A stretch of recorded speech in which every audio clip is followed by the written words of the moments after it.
Healthy eating isn't just for humans. Einstein here is hungry. Nancy Giles on dogs and diet. In a land known for marquees and famous signs, there's probably no sign that's more on the nose. Inside Just Food for Dogs in Hollywood, California, customers are sampling today's offerings, while their owners stock up on the food. Sarah Rector and her French bulldog Lulu are buying her regular order, including beef with russet potato and venison with squash. As opposed to like the commercial dog food, you can get the kibble. Does feeding this make you feel better about Lulu, about her care? Yeah, I just know that she's getting the best possible ingredients and health and overall wellness. You have children too, or? Not yet. We do have another French bulldog, so I feel like we have kids. It's tempting to write this off as a trendy LA fad, but Just Food for Dogs president Carrie Tischler says this store is here because of a permanent shift in the roughly $50 billion U.S. pet food industry. People think that fresh food it's bougie or it's fancy or it's gourmet. The last year of research shows that 82% of families think of pets as family or as children, and that's up significantly. Joe Ovalle is Just Food's guest experience manager. He says all of their pet food is approved by the USDA for human consumption.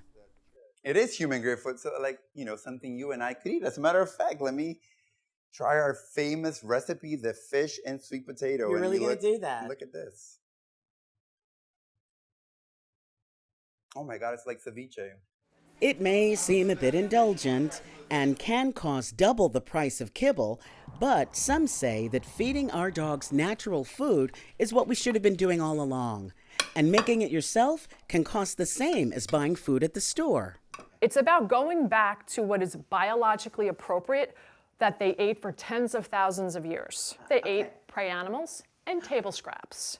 So I'm just educating people on how to go back to what they ate for tens of thousands of years prior to commercial pet food. Christine Filardi is a pet nutritionist and author of Home Cooking for Your Dog. It's a cookbook offering recipes with what she says are the three necessities: animal protein, a carb, and a veggie, as well as a few extravagant treats. We have some bacon and cream cheese muffins. Filardi says whether it's store-bought or home-cooked fresh food, the results are the same. Well-fed animals live longer, have cheaper vet bills, and are happier, which makes the owners happy too. So it's worth it to make this kind of investment in our pets, right? Absolutely, absolutely. Yeah. They take such good care of us, we should take good care of them.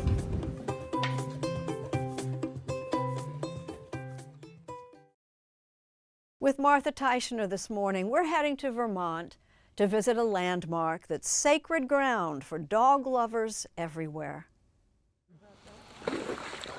Look, it's me. Girlie, come on. If you want the treat, you have to sit. Sit. Good girlie. And my dog, Girlie. Hey, Girlie. That's a perfect name. At Dog Mountain, having a good time on a beautiful fall day. Look at his tail, Girlie. If Dog Mountain were just a joyful place where dogs can run around or plop into a nice pond, it would still be pretty special. 150 dog-friendly acres in the scenic hills of northern Vermont. But there is much, much more to this story. It's actually a real tearjerker, sweet but sad. It began in 1994 when artist Stephen Huneck was injured falling down a flight of stairs, his injury causing him to develop a rare, often fatal lung condition. I was dead for like 5 minutes, not breathing. And I was in a coma for over 2 months, and they really pretty much wrote me off. Huneck and his wife Gwen, more than a decade ago, reliving the nightmare. I said to myself, well, I'm going to be positive. I'm going to believe he's going to get better. And he did. I had to learn to walk again, and my dogs really took care of me. We would go for short walks in the woods, and they really stayed right with me. His dogs became the subjects of the now famous woodcuts he was finally strong enough to make. His black lab, Sally, featuring in a series of best-selling children's books he wrote and illustrated. And then came his vision.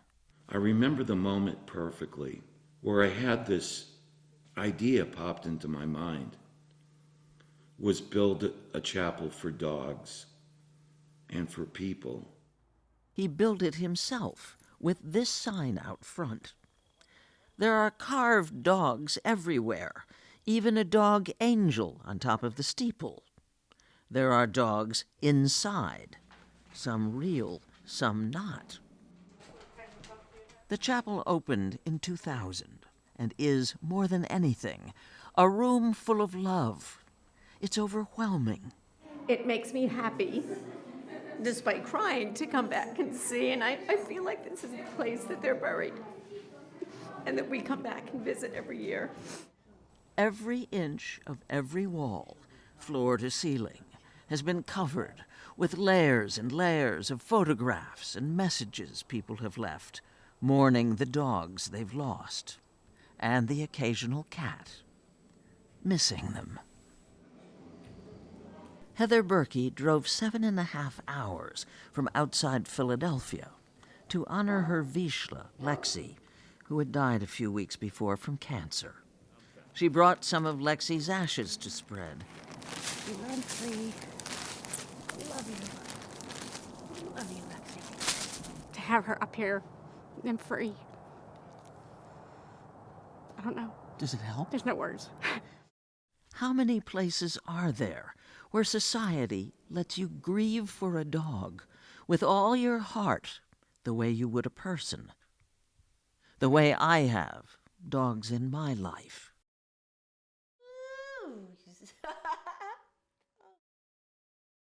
Do you believe that dogs go to heaven? I would like to think yes. Susan Oladol is an Episcopal priest. I come here almost every day. I volunteer here. Whose ministry includes comforting people at Dog Mountain.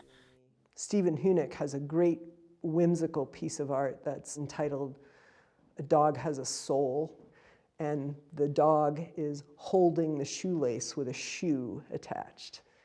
For all the humor in his work, Stephen Hunick struggled with depression. Here's the sad part of this story. Afraid he would have to close Dog Mountain and his gallery as a result of the Great Recession, in January 2010, Hunick died by suicide. 3 years later, his wife, Gwen, took her own life. You have a place of joy, you have a place of love, but you also have the suicides of Stephen and Gwen. How do you square that with the wonder of the place? I don't think they're to be squared. It's only a piece of a story, and the story of what they have left behind, this gift, is where most other people and myself are greatly impacted by.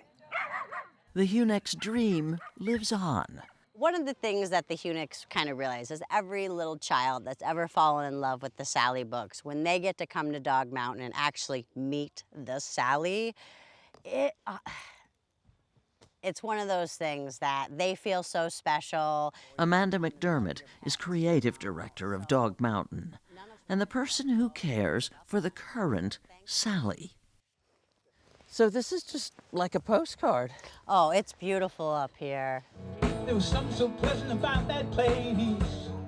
Even your emotions have an echo in so much space. 3 times a year, Dog Mountain has a party. I'm looking for some dancers out in the crowd today. Hundreds of dogs and their people show up. This one was in October. It was a free-to-all, free-for-all. Whoops, I'm sorry. That's okay, buddy. Girlie! But in spite of all the playful chaos, I managed a quiet moment to slip into the chapel and find a place to leave my message, to tell the dogs I've lost that I love them still, and hope that wherever they are, they know.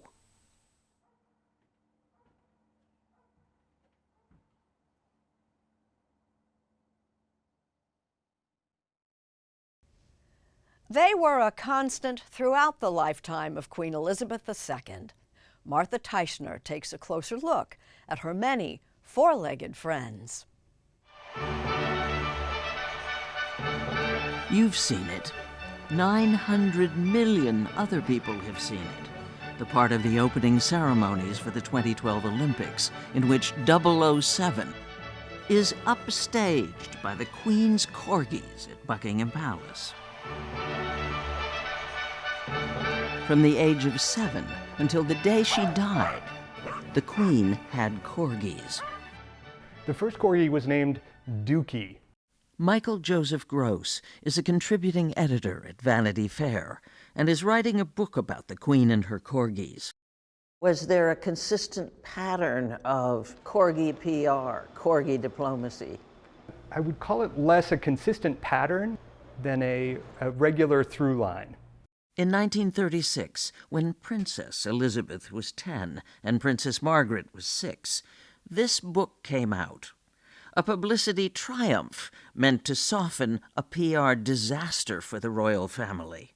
The abdication of King Edward VIII to marry American divorcee Wallis Simpson. I think it's important when we talk about the dogs as publicity, never to forget that at the same time that they were very consciously being used as props, it doesn't discount the fact that these were very real and very deep relationships. What did the public see? They got to see her humanity. They got to see her heart without her opening herself up. Her dog Susan was an 18th birthday present. 14 generations of the Queen's corgis were bred from her. Susan went along with her on her honeymoon. Really, truly? That's right, that's right. When she and Philip rode in the carriage to the train station to go up for the honeymoon, and the newspaper reporters of the time said that she stole the show.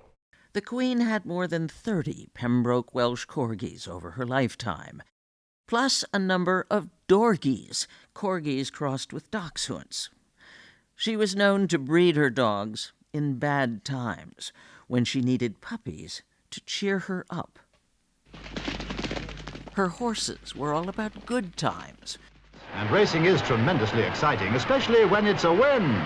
Journalist Julian Muscat has written extensively about the Queen's love of horses.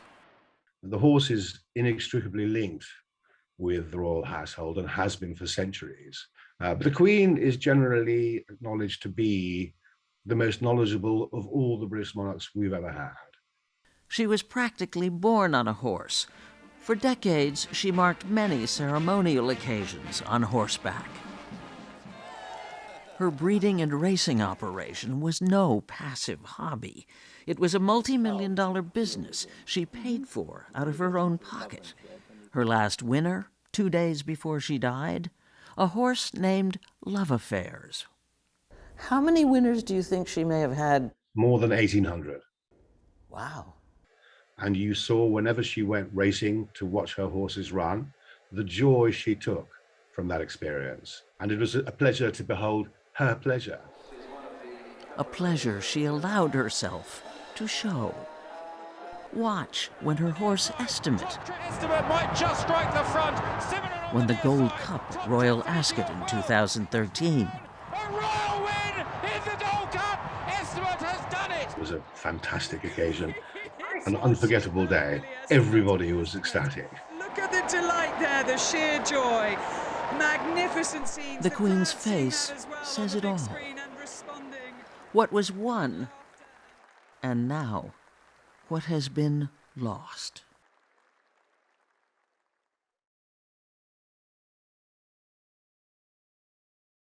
Sad to think that time will inevitably take our beloved pets from us. But do we have to let them go? Here's Tracy Smith.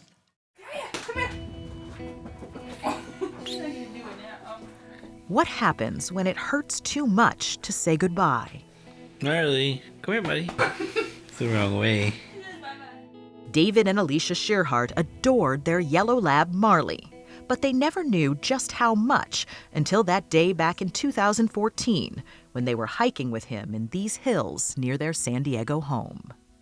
It was a little steeper than we had anticipated, and so Alicia went off the path to grab a walking stick to help do the path. And Marley all of a sudden just like darted from me, and he started clawing the ground where Alicia was reaching for a walking stick. And I didn't know what was happening, and Alicia kind of fell back.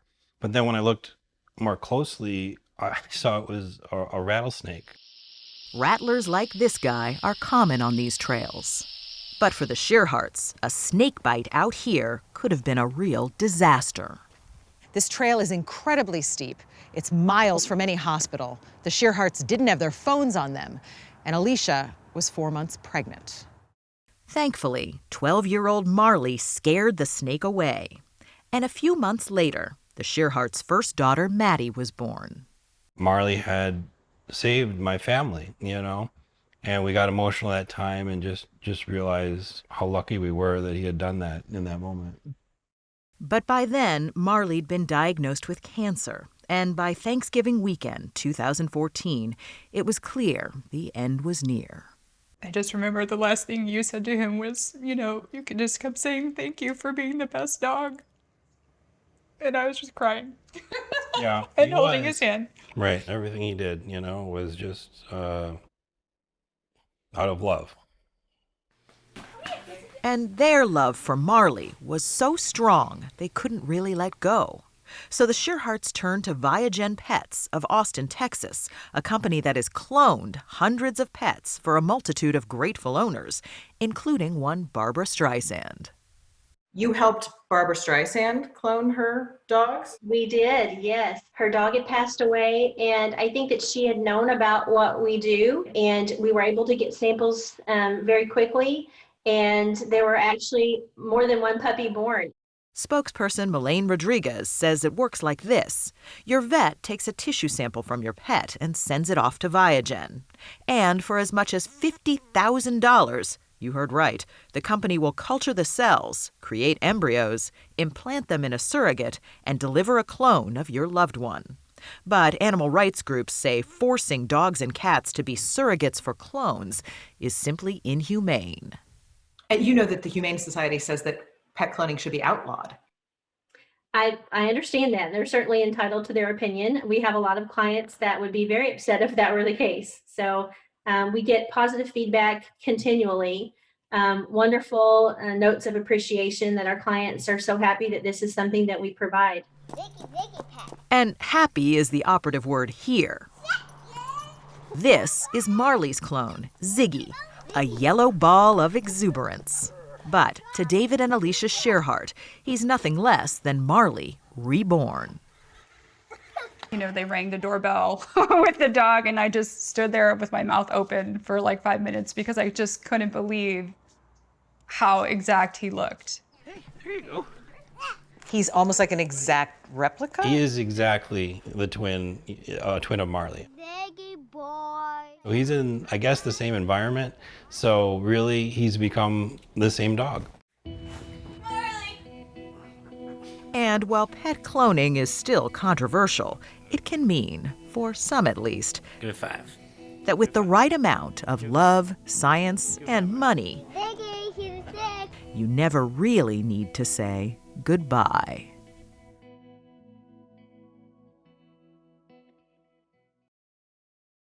Some 300 search dog teams combed the wreckage of Ground Zero in the aftermath of the 9/11 attacks, which brings us to this tale of dogged determination from Luke Burbank.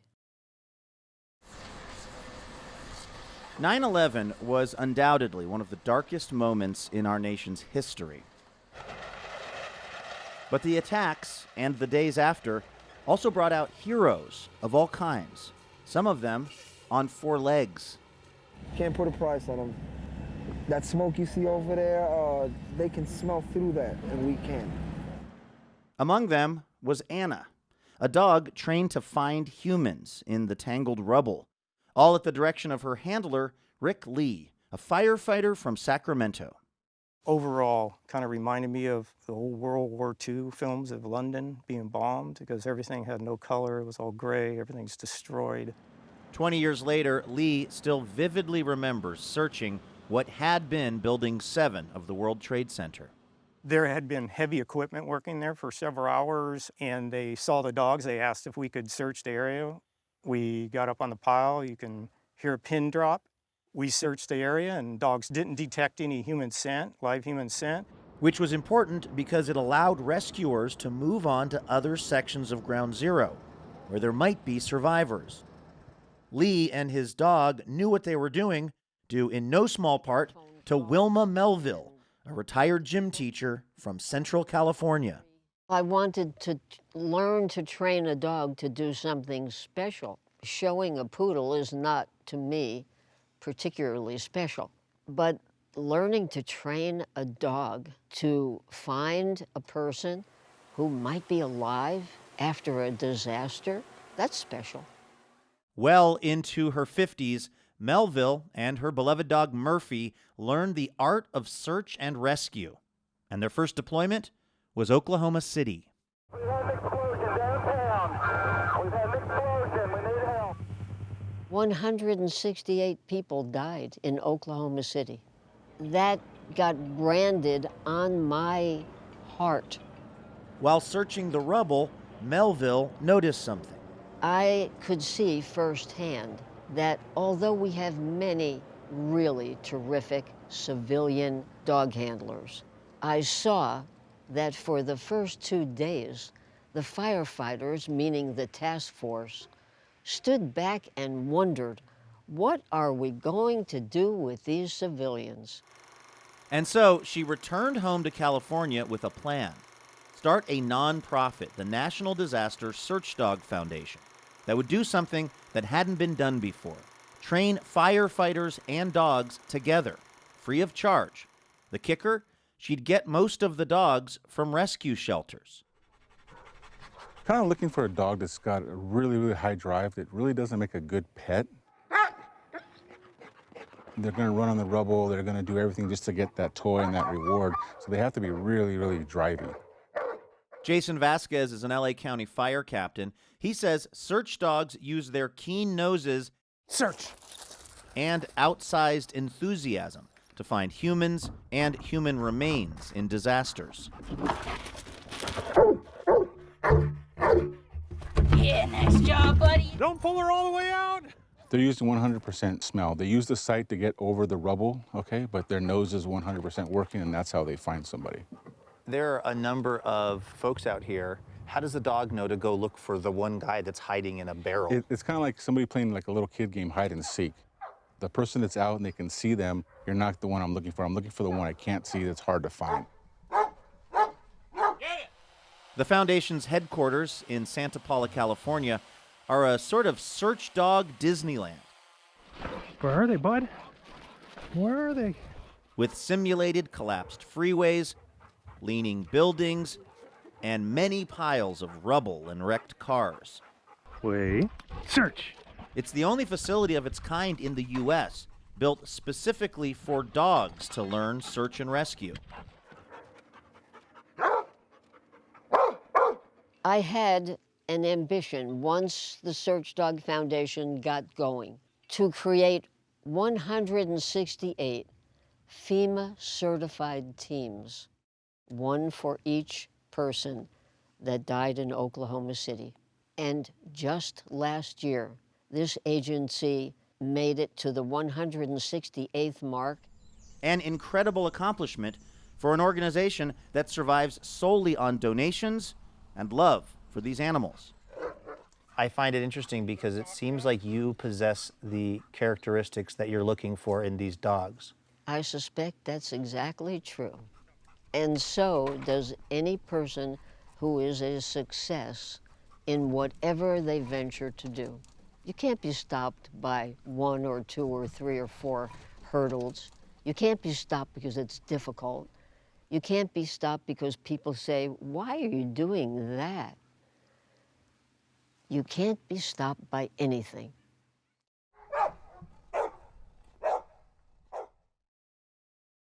Could it really be true, as some folks say, that pets and their owners begin to resemble each other? Our Nancy Giles investigates. Our dogs. Constant companions. Best friends. Part of the family. And do our loyal four-footers also look like us? As soon as I saw him, I knew he was the one who was coming home with me. Frankie Roby and his dog Ozzy live in Rutherford, New Jersey. They're both sharp dressers, and I noticed that you've got like a little goatee happening here, and I can't help but notice Ozzy's got one too. Yeah, he's got the Fu Manchu look going on, the mountain man look. Do people tell you that you look like him? Yeah, normally when mine's grown out a little more, we'll get some laughs and stuff walking around in the neighborhood here. This is Suki. We're matching. We're always matching. in Abilene, Texas, Christy Stevens and her dog, Suki, sport a Texas style. I noticed that Suki even seems to have a kind of cool combed down hairdo that almost matches yours. You know, here in Texas, we like our hair high.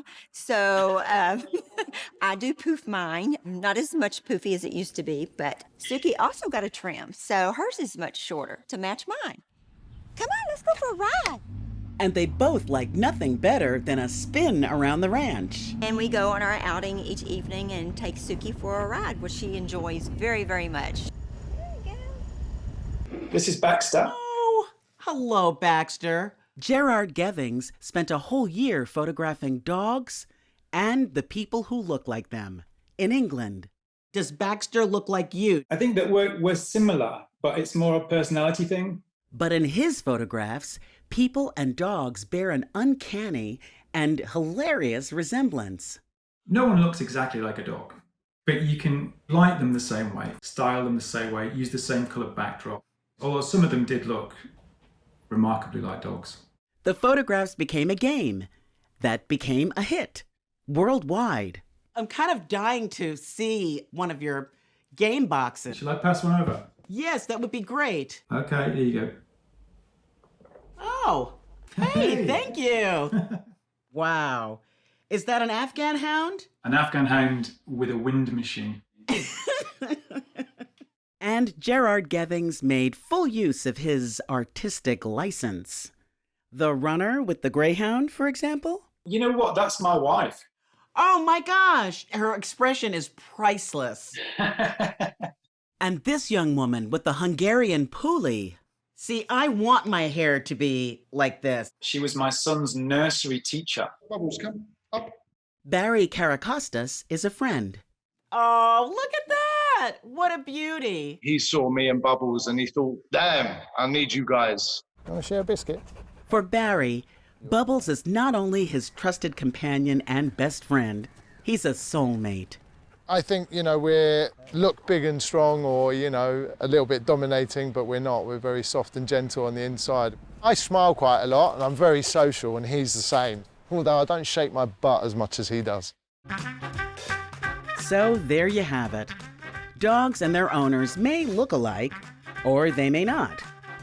But the bond is so much more than fur deep.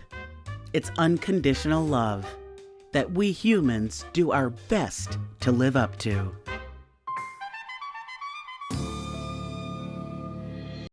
Are pigs for everybody? Pigs are definitely not for everyone. It takes a while for them to want to have anything to do with you. Like I know I follow a few pig groups on Facebook, and I know a lot of people who get a pig, they're like, my pig doesn't like me.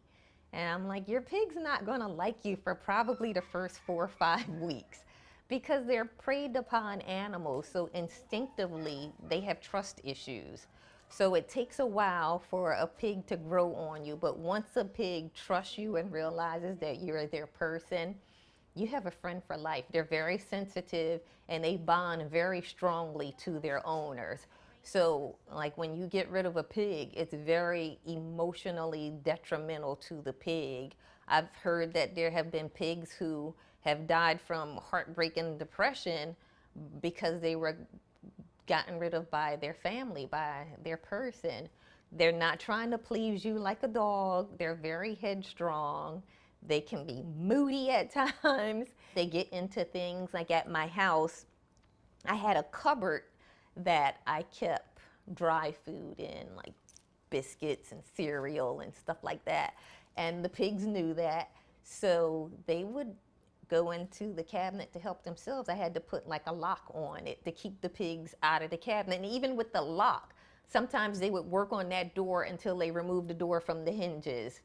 And they knew how to open the refrigerator. They would open the refrigerator, and anything that they could reach on the bottom shelves, they would grab it and just help themselves.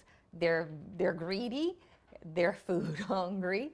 So if there's food, they're gonna get it. Like if you have a piece of candy in your coat or your pocketbook and it's hanging low, they'll destroy that pocketbook or that coat to get to that piece of candy. It's like having a 2-year-old child. They're busy, they're nosy, they can be destructive. It's definitely not for everyone.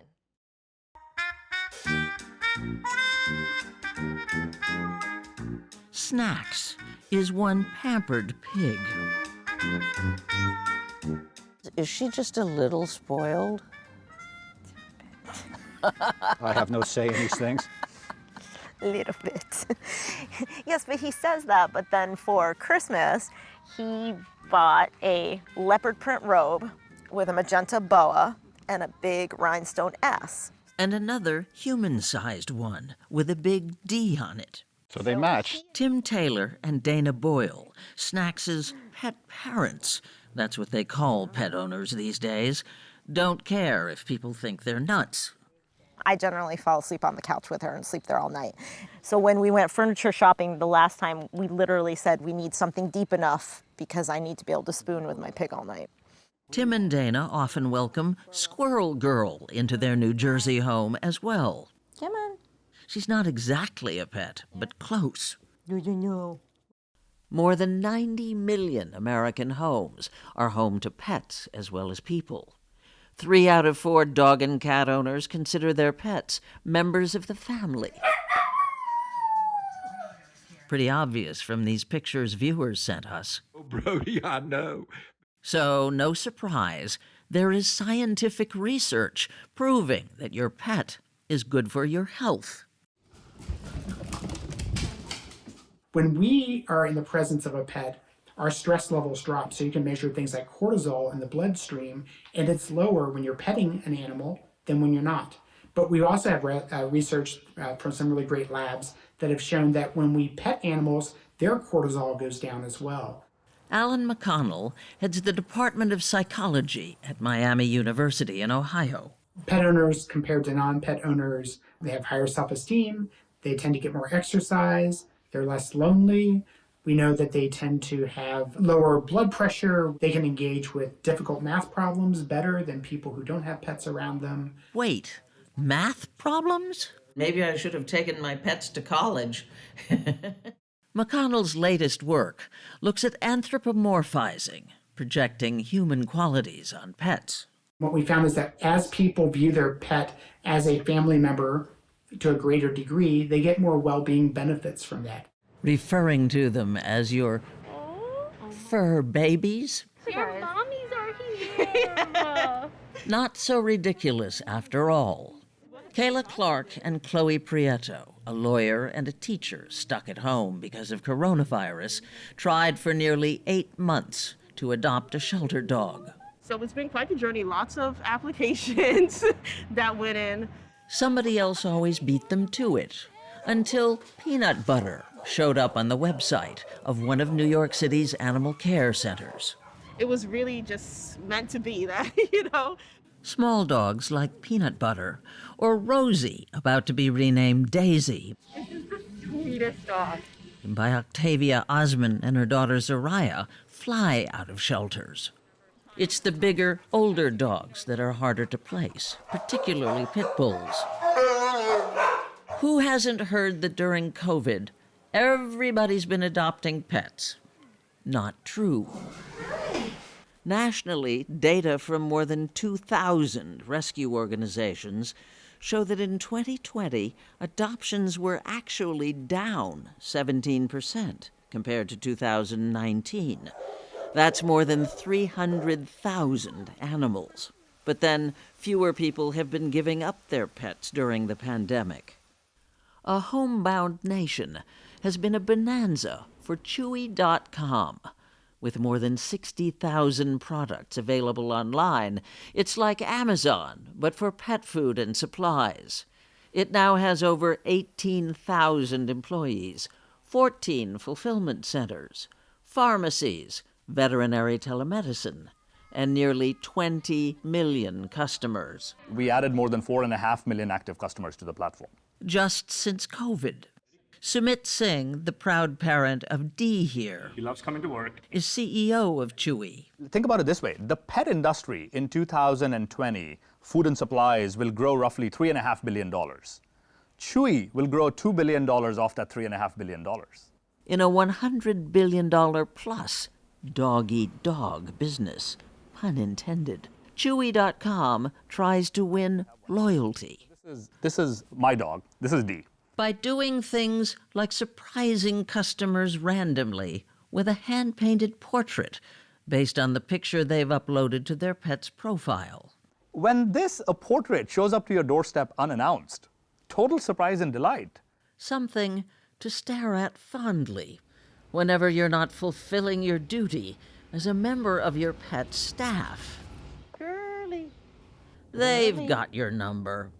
Girlie's got mine. And now one of our Sunday best. From Connor Knighton, a story of dogged determination. On this 100-degree day in El Paso, a Texas Terrier named Tumble is enjoying a bit of fresh air while trying to beat the heat. However, most of Tumble's time is spent here, inside a cage at El Paso Animal Services. She was brought to the shelter after she was found out on the street, her head trapped in a fence. Usually on any given year, we have 25,000 to 30,000 animals come through the door. Good girl. Kylie Young's job is to help get those animals out the door. Come on. But there are far more dogs in El Paso than there are willing adopters. It's a common story at shelters in several cities, but it's not the story in every city. My jaw just dropped. I didn't know. I mean, I'm living in a cocoon in Jackson where, life is good and everybody has a dog and all the dogs are well taken care of and the shelter is empty. Peter Rourke is a retired orthopedic surgeon based in Jackson, Wyoming. He's loved dogs ever since he was a boy. I like dogs better than most people I know. I mean, they're just pure of heart and pure of soul. Rourke also happens to be a part-time pilot. When he retired from medicine, he realized that he might be able to help connect some of the towns that have full shelters to towns full of willing adopters. So he took the seats out of his plane and took to the skies, co-founding the nonprofit Dog is My Co-Pilot. The mission is stated to fly or transport the dogs from the areas that have a high euthanasia rate to areas that will never put down a healthy animal. A typical day might involve loading up a plane full of animals in Merced, California, and then dropping them off to receiving partners in Portland, Seattle, and Missoula, Montana. What's the maximum number of animals you'd have on a flight? 251. Wow. Yeah. What did that smell like? You have no idea. It's an amazing olfactory experience. Rourke began his rescue flights in 2012, just a few months after the sudden death of his wife, Meg. He was distraught, desperately searching for a new direction. My wife passed away. I was in the darkest place that you can imagine. A mutual friend of ours called me and said, Peter, you need to knock this off. Meg would want you to be happy, so get out there. And out there he went. To date, Dog is My Co-Pilot has flown more than 19,000 animals.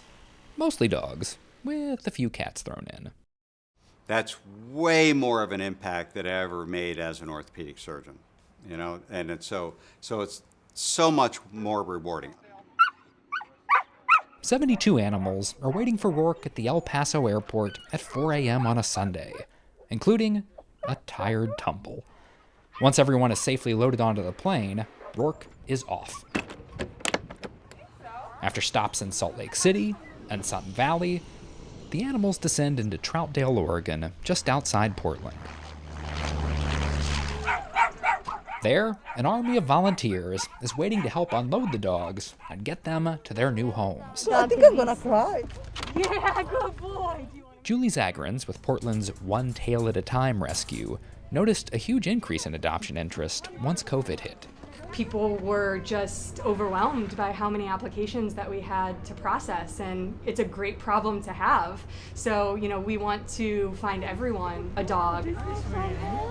Zagrins found Tumble a home with Portlanders Andrea Fielder and Matt Schmidt. It turns out their backyard kiddie pool is Tumble's favorite hangout spot. Some Texas habits die hard. You're home, Tumble. You're home. This doesn't look like Texas, does it? Back at the airport, an empty plane means a successful trip for Peter Rourke. He'll be back here in 2 weeks to do it all over again, hitting a half dozen other towns in the meantime. Did this help you find a purpose? Yeah, it's interesting. You know, people say, wow, you're out saving dogs. And I'm thinking, I really think they saved me. They got me back out in the world again.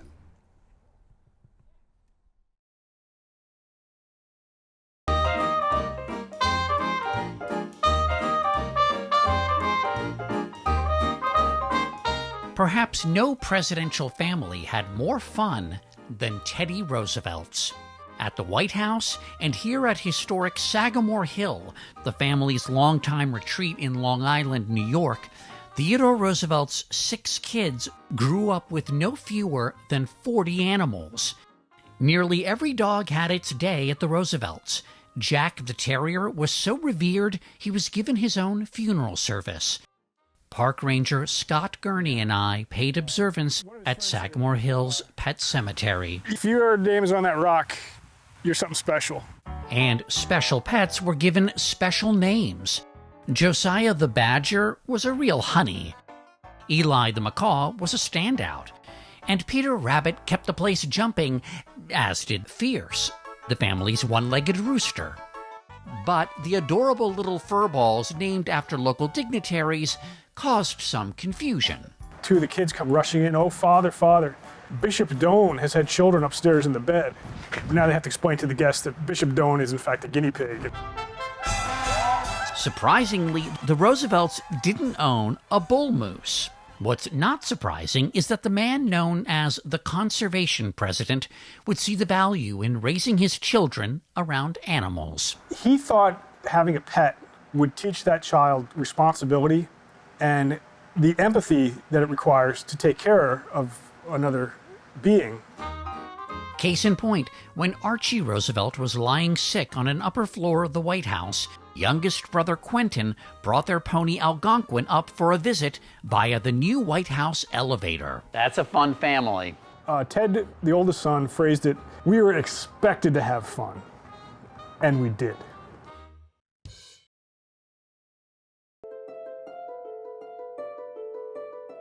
When the Kennedy family moved into the White House, they brought with them youth, an abundance of charm, and plenty of pets. They've got multiple dogs. They've got Tom Kitten, the cat, parakeets named Bluebell and Maybell. Alan Price is director of the John F. Kennedy Presidential Library and Museum in Boston. He says Americans were instantly taken with the family's 4-legged members. How many American kids wanted a pony after seeing Caroline with macaroni? Everybody wants a pony after that. But it was a gift from Soviet Premier Nikita Khrushchev, a glamorous dog named Pushinka that set tongues wagging. Arriving with her own passport, Pushinka was the offspring of Soviet space dogs. Is she fluffy? She is definitely a fluffy dog. Does she have a sense of humor? She's from the Soviet Union. I don't know. I don't think we have that recorded as well as we might. She was fetching enough to catch the eye of Charlie, the Kennedys' roguishly handsome Welsh Terrier. They have 4 beautiful puppies together, and life is good. The president dubbed the offspring Pupniks, and to some, this furry first family melted hearts during a particularly frosty period. I have directed the continued and increased close surveillance of Cuba and its military buildup.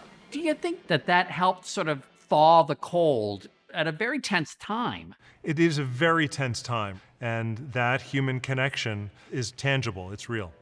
And it's part of a presidential story that captured our collective imagination.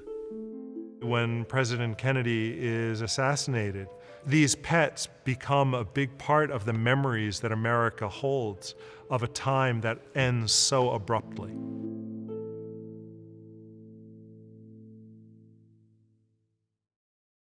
Many a dog is having his or her day thanks to a special bond with the big-hearted boy Steve Hartman has been watching in action. 8-year-old Robbie Gay loves an underdog.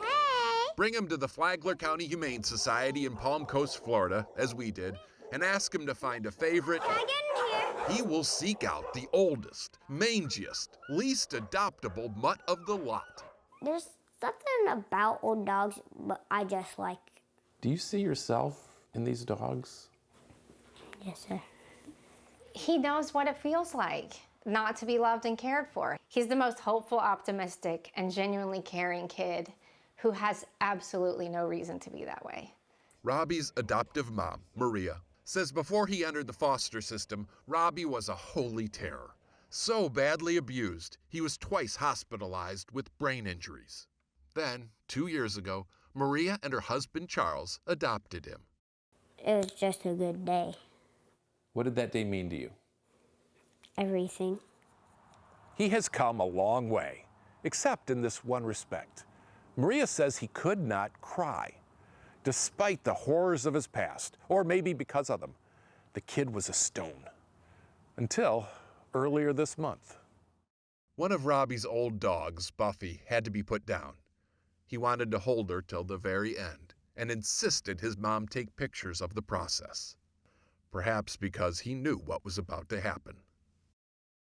After Robbie finally let go, he told his mom, "I know how it feels not to be loved or cared for, and I don't want any animal of mine to feel that way." Nor does he want any foster kid to feel that way. Because people don't want older people and older dogs. They only want babies and puppies. He is so aware that it could have gone totally differently for him. And in these older dogs, Robbie's found a place to practice compassion. Someday, Robbie wants to adopt older foster children himself. Go up and knock on the door. But until then, to show his commitment and do what he can, he has vowed to adopt as many old dogs as his parents will allow. Do you love her? Today, it's a lame, snaggletooth Shih Tzu named Molly. Molly's owner had to go into assisted living, but now Molly has a new home, thanks to the sweet little boy who sees his reflection in the eyes of the suffering.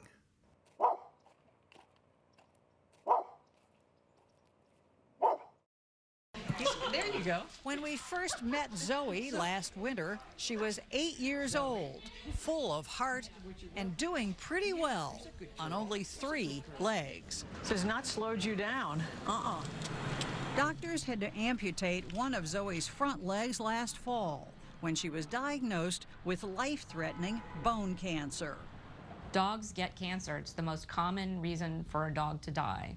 Last winter, Zoe Just listen to his heart. and fellow Great Dane Murphy were part of a new study which may help people as much as their dogs. It's a scale. It's the pet project of veterinarian Cheryl London, who does research at Tufts, and Dr. Catherine Janeway at Dana-Farber Boston Children's Cancer Center. We are trying to understand cancers in dogs and develop new treatments and then apply those to humans. The mutations really cluster at the This growing field is called comparative oncology. Veterinarians teaming up with cancer doctors to find a cure. It puts the whole idea of dog being man's best friend in a completely new light. Nobody would think of them as volunteers in a clinical trial of a new drug that could someday save your life. And may save theirs. Right. Big breath. Oncologist Janeway treats the same type of bone cancer in children that London treats in dogs, osteosarcoma. It's been 3 or 4 decades since we've had a new approach in osteosarcoma that's worked. How is this any better than using the traditional model of the mouse in the lab? Mice don't have an immune history like you and I do because they're kept in cages and they're isolated. Dogs get exposed to many different antigens. They get exposed to a lot more. Yeah.